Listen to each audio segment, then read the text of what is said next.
You don't have to do a whole new kitchen, but these are the things in your kitchen that you can do to get your highest ROI.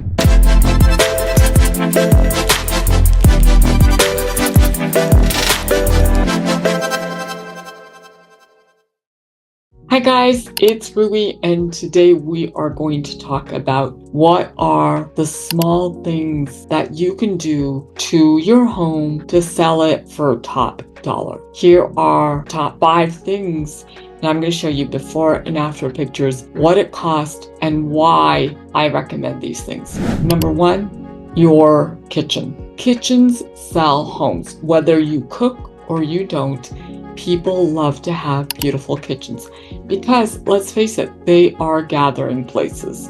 And so if you are to go in, and you don't have to do a whole new kitchen, but these are the things in your kitchen that you can do to get your highest ROI. 1, fresh paint. If you've got cabinets and they're solid wood and they're nice cabinets, I always get my painters who are very well versed in painting kitchen cabinets to come in and strip the cabinets of the wood, whether it's a sealer or a varnish. They will strip it, they will take the cabinets off, take them to their shops and spray them with a beautiful paint, white, gray, blue, sage, depending on the home, depending on the feel, depending on our target market. Number 2, new hardware. New hardware makes those cabinets look brand new and makes your kitchen look updated. Number 3, new light fixtures, whether they're light fixtures over your island or they're light fixtures in your kitchen. Add something new, something fresh, depending on the vibe of your home.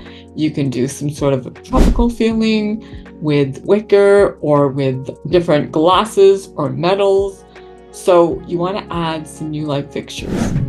Number 4, flooring. You want to add the right flooring. Even if it's just in your kitchen area, you can always kind of accent it. So you could do some tiles or something mosaic or something new and fresh, depending on the size of your kitchen. And number 5, countertops. You want to add countertops. They will make your kitchen look brand new. And you can get some beautiful countertops and you can mix and match them depending on the style. You can do a concrete countertop, you can do a butcher block. There are different things. So in this particular kitchen that I'm sharing with you, we spent $40,000 on fresh paint. We staged the kitchen, got new hardware, new light fixtures, new countertops, and flooring. And we ended up getting over $300,000 over list price, and I can honestly say that it had something to do with this kitchen. I hope this helps. Please make sure to like and subscribe, and we will share more.